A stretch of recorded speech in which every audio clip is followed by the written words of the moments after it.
Hey everyone, good to see y'all. I'm here with Pennant, and we just wanted to show you a little bit more behind the scenes. Everyone's always posting, can your dog do this, can your dog do that, and we're going to show you what all our dogs have done without a leash or a very loose leash on a normal given training day. So just kind of hang out with us, and yeah, you'll see it. I know I've got my AirPod, but my dog knows what to do. If you're not comfortable with your dog, don't try this at home. All right, so yeah, just have fun with this, and let's see what we got. Bennett, heel. Good job.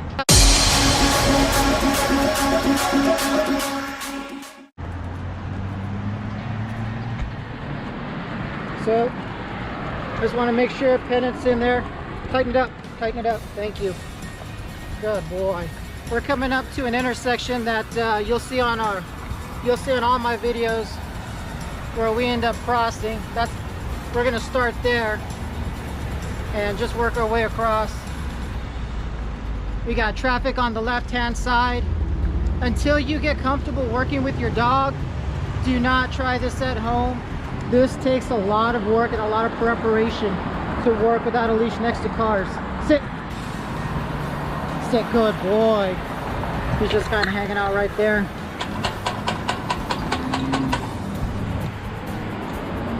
Heel. Sit. Good job. Down. Down, good boy. So I always have my remote with me. We got a lot of cars. I'm just going to kind of pan out this way so you can see the cars coming. We've had quite a few cars already pass by. We're just waiting for the turn signal, and we'll work our way across.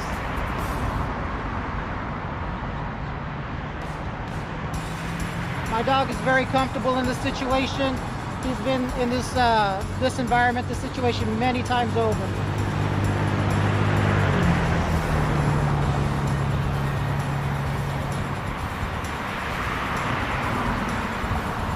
Down, good boy. Something I'm really big on is always positive reinforcement. If they're doing well, especially in high stressful situations, remind them. Continuously remind them. Down, good boy. It lets them know they're not alone and they're doing what they're supposed to do. Good job, buddy. Good job. So this usually is one of the longest lights that I've worked. It looks like it's finally going to turn green. Heel. Good. So I'm just going to kind of face it this way. You'll see cars passing me on my right. We got cars on the left. I got about 16 seconds, 15 seconds on the countdown. And we're just moseying along all the way across the street. Good job, Pennant. Good job, buddy. And you'll see he's doing fine. Tighten it up. Thank you.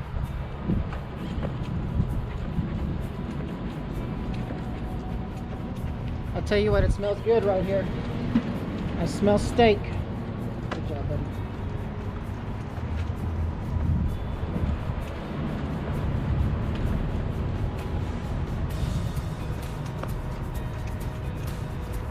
Left. Good job. Good boy.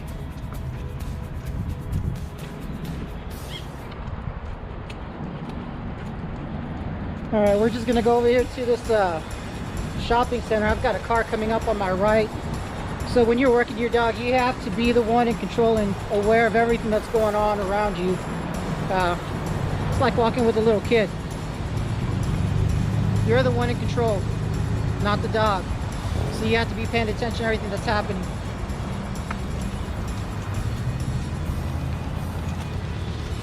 I got my Pennant. He's all GoPro'd up. I don't know if you can see that right there. It's recording. I'll try and get some footage on that queued up later.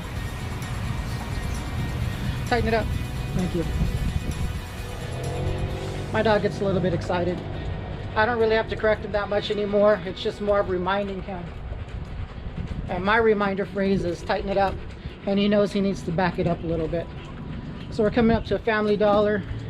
there's people coming out, I like to make sure that my dog is aware. Sit! So I just have them sit, make sure everything's good. Heel! Good job. Tighten it up. So it's just about knowing your surroundings and knowing your dog. We're here at GNC. Right now they got a special going on. Kick it out. Bangs for $1, so ignore. So if you like that, I love them. $1, I'm just putting that out there. All right, so this is one of my big training grounds for all the dogs. All the dogs do this. Sit. Sit, good boy.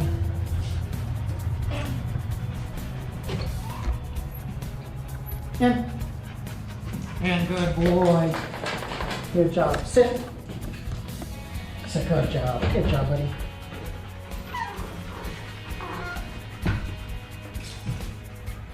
Inside. Heel. Good boy. Good job, buddy. Now, every dog has done this. Every dog I've trained. Good job. Every dog I've trained has done this. This is just part of my normal standard training routine. They need to be able to walk in a building, they need to be able to walk out of a building, and they need to be able to not follow their sense of smell. And we just passed the movie theater. This way. We just passed the movie theater, and I need them to be able to know what to do and not chase their nose when they're inside and there's a lot of people around. Sit. Sit, good boy. Heel. Good job, buddy. Sit. Yeah, so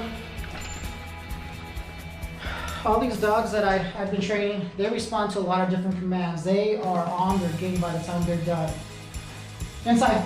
Good job. Sit.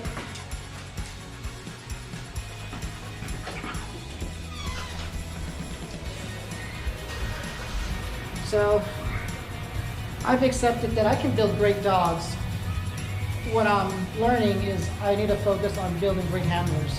So that's what I'm doing going forward. If you check out my package, you'll find out that everything starts off with a lesson package, and that amount you deduct from the actual training package cost. For me, it's about making great handlers going forward. I know I can make great dogs, I just need to make great handlers so everyone can do this. Everyone that goes through my package, I want them to be able to experience the exact same thing.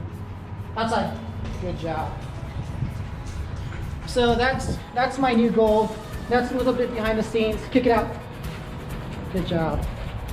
We got a little family up there, little kids. Thank you. Good job.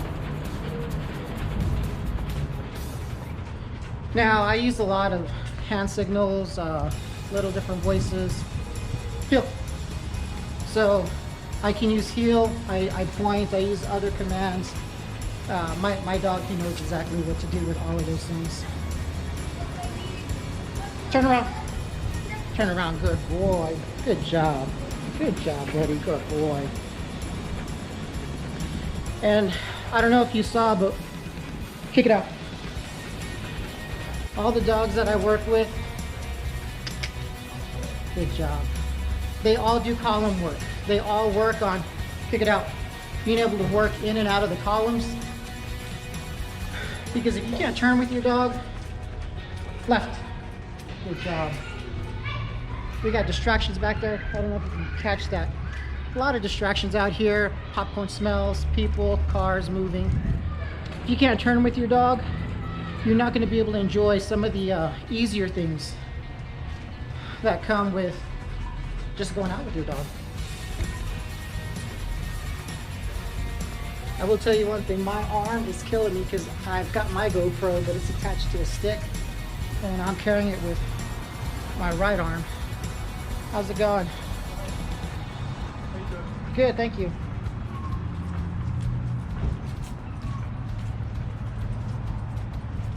And you'll see my dog, he's just nice and relaxed.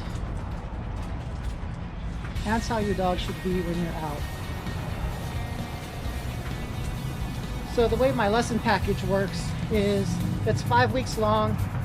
We work on basic skills and it's all with a leash. And your dog starts responding to all of these commands. So you can start enjoying just the simplest of tasks. Kick it out. Just the simplest of tasks with you. And what it's geared for, it's mainly geared for the dog owner, the dog human. Left. Good job. It's geared for the dog human so they become more comfortable with the remote. I want them getting as much time as possible with this remote in their hand so they know what to do, they feel comfortable with it, they feel comfortable turning it, adjusting the knob. I do spend 2 to 2.5 hours with you on my 2-week training package where I show you all of these things, but I'm noticing that people feel more comfortable when they have more hands-on. So instead of just limiting it to 2 to 2.5 hours, I spend 5 weeks with you and your dog, and you spend 5 weeks using this device. Sit! We got a car coming up, so we're just gonna give it a bit.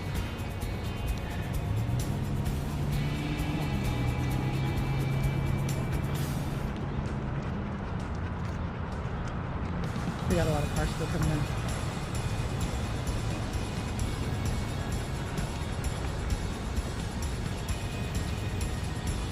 Yeah, so like I was saying, I spent 5 weeks in my lesson package with you developing one skill at a time, one skill a week that's designed for leash training only. I do all the hard work and I formalize the no leash training when they go through my training program. But within those 5 weeks, you are already starting to experience a better lifestyle, a better relationship, and just overall a lot more fun with your dog when you go through that program. And that cost that you pay for that lesson package, just for an individual, for the non-group fee where it's a person and their dog, it's $345. When you sign up for the 2-week boarding train, you actually subtract that $345 amount from the board and train cost, so you're not paying that full dollar amount. So it's pretty much a built-in payment program.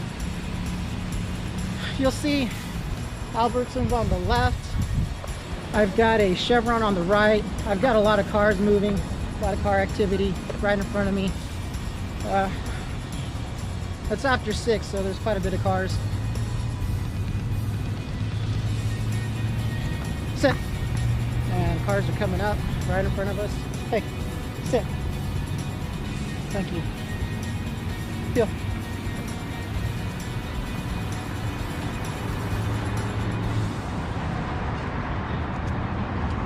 So I have to really pay attention to everything. Feel. Right. Sorry. Good job. And my remote is my fail-safe. I don't use it unless I have to. Sit. Yeah. But you can see there's cars that are flying by. And if your dog is not accustomed or trained for all these moving cars, they will absolutely freak out. I haven't seen one video yet of one dog trainer out there that can do any of this. Not any of my videos. There's a lot of work and preparation involved before I do this. I don't just take a dog and start training him to do this immediately. This is very high stress for any dog. Down. Down, good boy.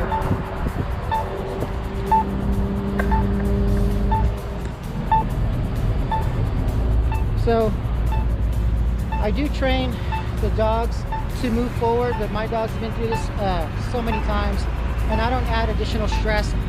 When the dogs are all trained out, I start working with them at a distance because I want them as comfortable, as relaxed as possible, especially when there is a lot of cars around. It's about making the dog comfortable as well. I could stand right up there next to the signal that's just additional stress that my dog doesn't need. He's been trained up, he knows what to do, and I want him to enjoy the walk. The walk sign is on. The walk sign is on. I want him to enjoy, tighten it up. I want him to enjoy the walks as well. Because this takes a lot on him. It takes a lot out on the dog. Mentally. Anyway. So you'll see all these cars just passing by. Great. I'm actually cutting this short. I walked down a large stretch of road with a lot of cars, where cars are just flying past us on our left-hand side during my normal training package. But that's after they're accustomed to it. They know what to expect. They're used to it, and that's the.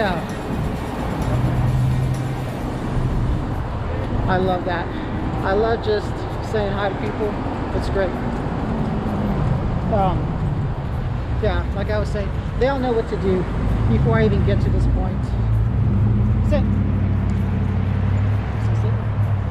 Sit. Thank you. Heel. Good job. I'll tell you what, all those cars, and he just holds his position. But you check out the videos, you'll see all those dogs do that. All the dogs that I've trained, you'll see them time and time again. But I have a new focus because I want people out there with their dogs. I want them having fun the way I do, just being able to walk and go where they want. Their dogs need to be not just well trained, they need to have a well trained handler. So that's my focus going forward. Well trained handlers going forward. I want you to be able to enjoy doing everything that you want to experience with your dog. Within reason, of course. I've seen people put their dogs in danger, and I don't understand that. Just sit.